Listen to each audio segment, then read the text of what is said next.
Hello friends, welcome to unique study point. Unique study point में आपका बहुत बहुत स्वागत है। तो आज हम लोग ज्योग्राफी से एक नया टॉपिक पढ़ेंगे। वो कौन सा होगा? भारतीय कृषि का, यानी कि इंडियन एग्रीकल्चर से। तो इस टॉपिक को हम लोग क्या करेंगे, पहले थ्योरी को कवर करेंगे और थ्योरी को कवर करने के बाद जितने भी इम्पोर्टेंट क्वेश्चंस बनेंगे वो सारे क्वेश्चंस हम लोग समझेंगे और सॉल्व करेंगे। चलिए फिर शुरुआत करते हैं।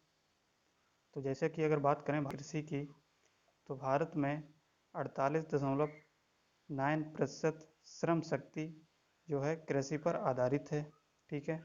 और भारत देश की राष्ट्रीय आय में विकास के लिए कृषि का विकास होना बहुत ज़रूरी है। भारतीय कृषि से राष्ट्रीय आय में लगभग 14% की सहायता मिलती है, यानी कि इंडियन एग्रीकल्चर से इंडियन इकोनॉमी में लगभग कितना है इसका सपोर्ट है? 14% का, यानी कि 14% का जो है इसका इंडियन एग्रीकल्चर से मिलता है। ठीक है। नेक्स्ट पॉइंट क्या है कि प्रारंभ में कृषि के विकास के लिए भारत सरकार की तरफ से आरआरबी और नाबार्ड जैसी बैंकों की स्थापना की गई थी। और ये बैंकों की फुल फॉर्म आपको याद रखना है। जैसे आरआरबी का फुल फॉर्म क्या है, तो आरआरबी का फुल फॉर्म क्या होगा? Regional rural bank. क्या याद रखेंगे? Regional rural bank. Next bank कौन सी थी? नाबार्ड। और नाबार्ड का अगर फुल फॉर्म अक्सर पूछ लेता है तो national bank for agriculture and rural development. तो ये दोनों आपको याद रखना है। अब अगर बात करें कि भारतीय कृषि को, यानी कि इंडियन एग्रीकल्चर के विकास के लिए कुछ क्रांतियां भी चलाई गई थी। और ये क्रांतियां क्या क्या किसके लिए चलाई गई थी वो सारी हम लोग अभी देखेंगे। तो अगर भारत में कृषि के विकास के लिए 1967 यानी कि 1967 में डॉक्टर स्वामीनाथन के द्वारा प्रथम हरित क्रांति चलाई गई थी। ठीक है। और दूसरी हरित क्रांति कब चलाई गई थी? 1983 में, यानी कि 1983 में जो हरित क्रांति चलाई गई थी वो दूसरी थी। तो आपसे क्वेश्चन में डायरेक्ट पूछ सकता है कि प्रथम हरित क्रांति कब चलाई गई थी? 1967 में। और किसने चलाई थी? डॉक्टर स्वामीनाथन के द्वारा। ठीक है। अब हरित क्रांति का जो सबसे अधिक प्रभाव किस पे पड़ा है?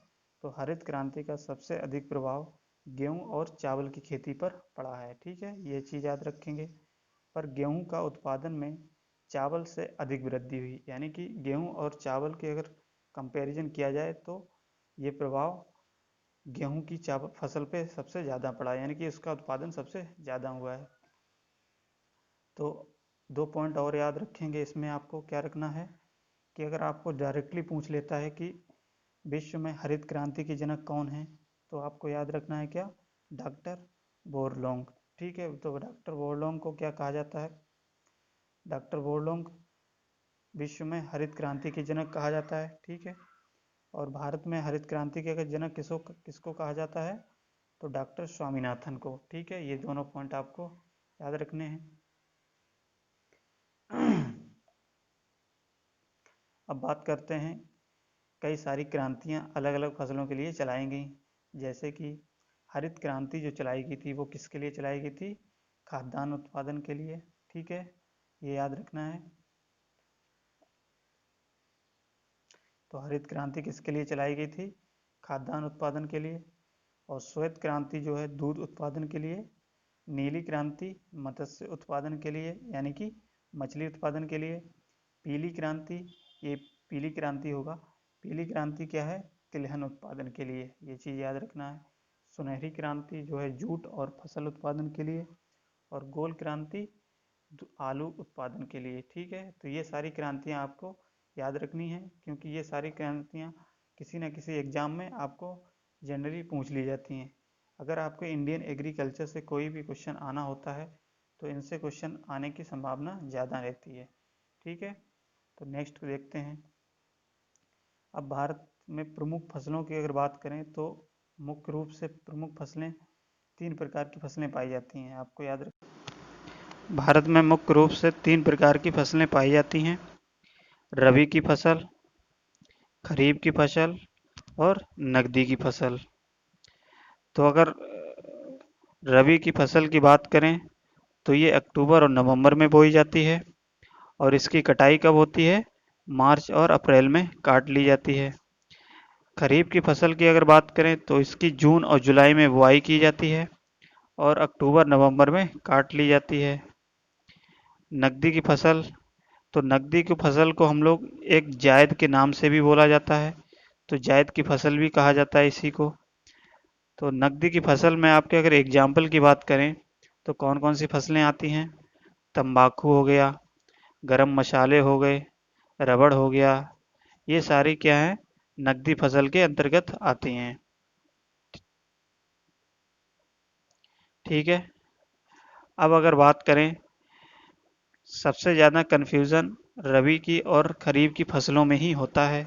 या तो इसका समय में होता है कि ये कब आपकी बोई जाती हैं और कब इसकी कटाई की जाती है, और या तो फसल दे दी जाती है, उस फसल में आपको पहचानना होता है कि ये फसल किस मौसम की फसल है। ठीक है, तो इसको हम लोग अच्छे से समझेंगे एक ट्रिक के माध्यम से।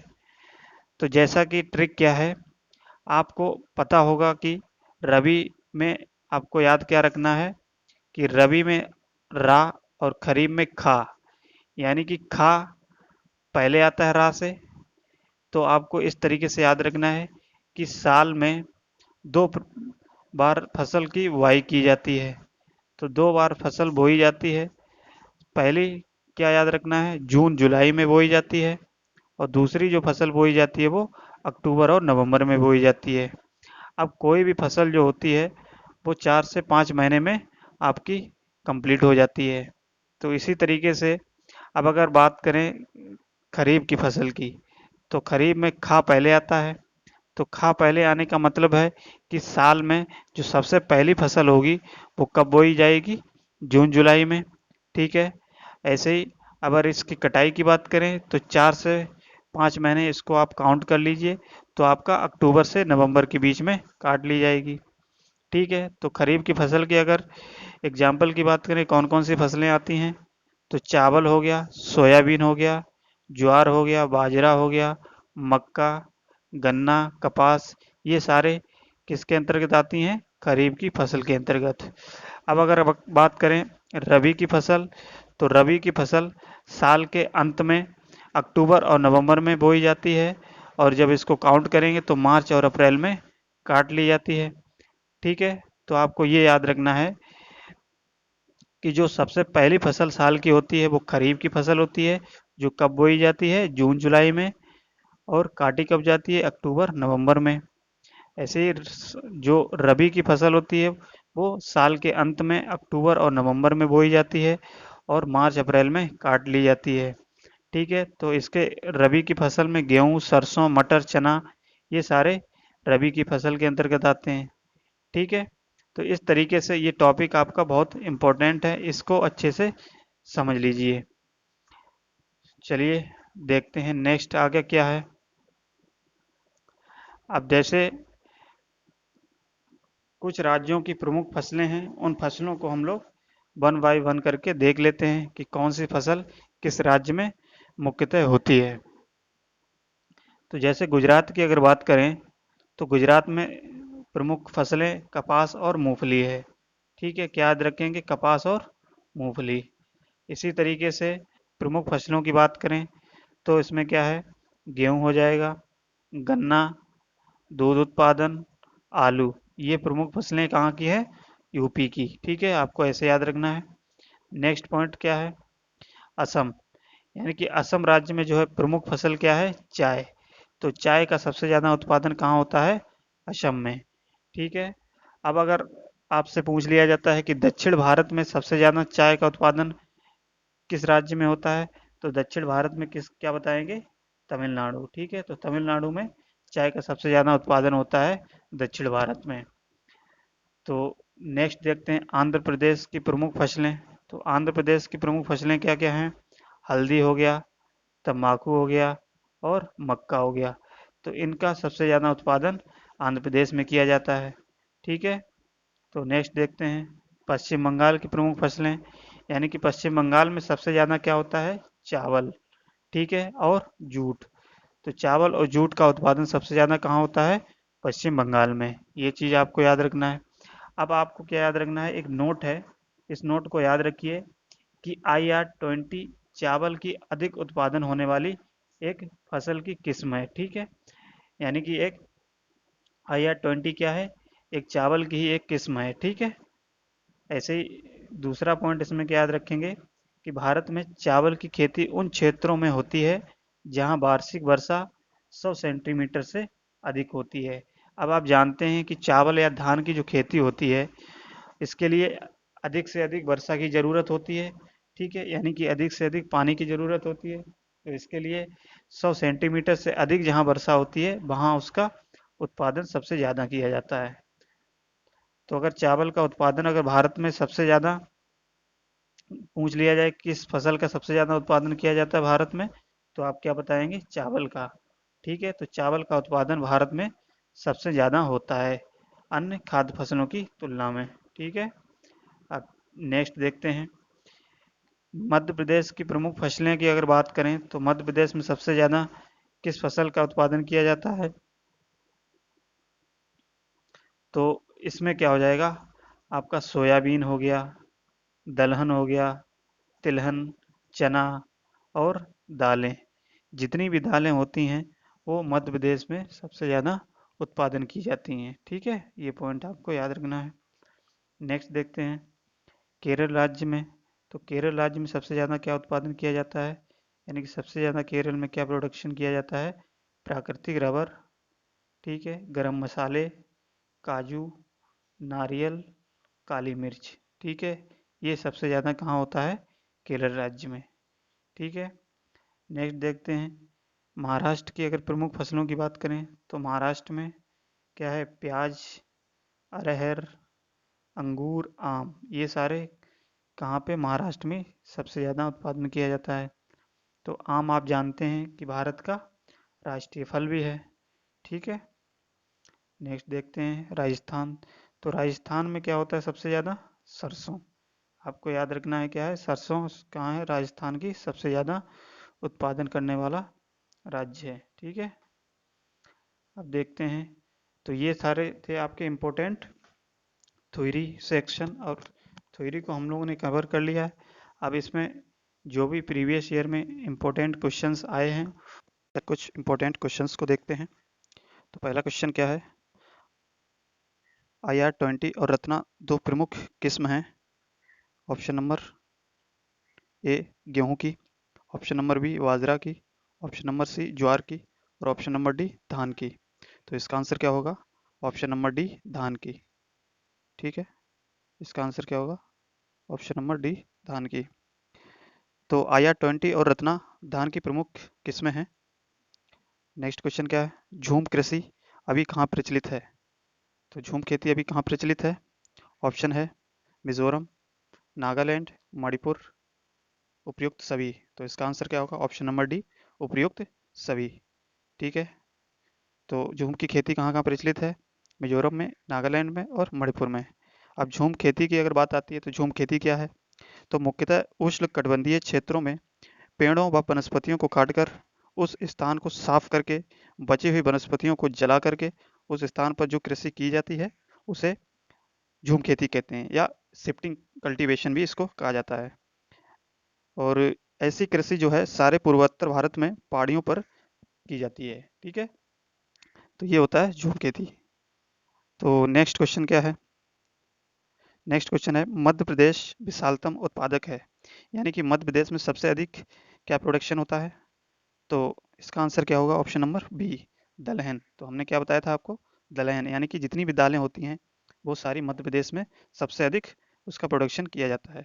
तो इसका आंसर क्या हो जाएगा? Madhya Pradesh, option number B दलहन, ठीक है। नेक्स्ट क्वेश्चन क्या है? जायद मौसम में उगाई जाने वाली फसल है। तो जो जायद है, जायद मौसम में जो फसल होती है उसको एक और नाम से हम लोग जानते हैं, जिसको हम कहते हैं नकदी फसल के नाम से, ठीक है। तो इसको नकदी फसल भी कहा जाता है। तो ये कौन सी फसल है? ऑप्शन नंबर ए, इसका आंसर है क्या है? तरबूज। तो इसका आंसर क्या हो जाएगा? तरबूज, ठीक है। ये तो इस तरीके से क्वेश्चन नंबर 5 देखिए, निम्न में कौन से भारत में रबी फसल नहीं है? यानी कि रबी फसल का मतलब क्या है, रबी रबी की फसल इनमें से कौन सी नहीं है, तो इसका आंसर क्या हो जाएगा, जौ। तो जौ जो है वो किसकी है, जौ आपकी खरीफ की फसल है। ठीक है, आप याद रखेंगे option number C. Next question क्या है, सरसों के बीज का सबसे अधिक उत्पादन करने वाला राज्य कौन सा है। तो हमने क्या बताया था कि सरसों जो है सबसे ज़्यादा कहाँ होती है, राजस्थान में। तो इसका आंसर क्या हो जाएगा, ऑप्शन नंबर बी। ठीक है, नेक्स्ट देखते हैं। नेक्स्ट क्वेश्चन है, किस भारतीय राज्य को चाय का उत्पादक राज्य नहीं माना जाता है। तो अब सबसे इन चारों ऑप्शन में आपको बताना है कि चाय इन सब में किस राज्य में नहीं उत्पादन किया जाता है। तो इसका आंसर क्या हो जाएगा, छत्तीसगढ़, ऑप्शन नंबर डी। यानी कि छत्तीसगढ़ में चाय का उत्पादन नहीं किया जाता है और असम में, केरल में, पश्चिम बंगाल में चाय का उत्पादन किया जाता है। अगर आपसे ये पूछा जाता है कि सबसे ज़्यादा चाय का प्रोडक्शन कहाँ होता है, तो इसका आंसर हम लोग ऑप्शन ए असम देते हैं। ठीक है, तो नेक्स्ट क्वेश्चन देखिए, भारत में पीत क्रांति का संबंध है। तो पीत क्रांति का संबंध किससे है, तो इसका आंसर हो जाएगा ऑप्शन नंबर बी, तिलहन के उत्पादन के साथ। ठीक है, ऑप्शन नंबर बी क्या होगा, तिलहन के उत्पादन के साथ। यानी कि जितनी भी ऑयल वाले बीज होते हैं वो सारे किस में आते हैं, पीत क्रांति के उसमें आते हैं, यानी कि तिलहन वाले में। नेक्स्ट क्वेश्चन क्या है, नीली क्रांति से संबंधित है। तो नीली क्रांति किससे संबंधित है, हमने क्या बताया था आपको, ऑप्शन नंबर ए, मछली उत्पादन से। ठीक है, मछली उत्पादन से। नेक्स्ट क्वेश्चन देखते हैं, निम्नलिखित में से किस राज्य को टैंक सिंचाई का परंपरागत क्षेत्र माना जाता है। तो टैंक के द्वारा किस क्षेत्र को, किस राज्य में सिंचाई की जाती है, इसका मतलब ये है कहने का। तो इसका आंसर क्या हो जाएगा, option number B, Tamil Nadu. Tamil Nadu में क्या है, टैंक के द्वारा सिंचाई ज़्यादातर की जाती है। में से कौन कुएं के सिंचाई के लिए उपयुक्त है। तो क्यों कुएं के लिए अगर उस सिंचाई की बात करें, तो ऑप्शन नंबर ए में क्या है, ये प्रदीप नहीं होगा, प्रायदीप होगा। ठीक है, इसको सही कर लीजिएगा, प्रायदीप, ये होगा प्रायदीपीय। प्रायदीपीय की पथरीली सतह सतह और राजस्थान की सूखी सतह, तटीय मैदान क्षेत्र, महानदी का डेल्टा क्षेत्र। तो इनमें से आंसर क्या हो जाएगा, राजस्थान की, नहीं सॉरी, ये इसका आंसर हो जाएगा महानदी का डेल्टा क्षेत्र, ऑप्शन नंबर डी। ठीक है, इसका आंसर क्या होगा, ऑप्शन नंबर डी, महानदी का डेल्टा क्षेत्र। तो महानदी का डेल्टा क्षेत्र कुओं से सिंचाई के लिए उपयुक्त है। नेक्स्ट क्वेश्चन क्या है, भारत के किस राज्य को चीनी का कटोरा कहा जाता है। तो इसका आंसर क्या हो जाएगा, चीनी का कटोरा किसको कहा जाता है, तो ऑप्शन नंबर ए, उत्तर प्रदेश। यानी कि सबसे ज़्यादा गन्ना कहाँ होता है, उत्तर प्रदेश में। तो इसलिए क्या है इसका, ऑप्शन नंबर ए, उत्तर प्रदेश में। नेक्स्ट क्वेश्चन क्या है, हरित क्रांति का संबंध किस फसल से है।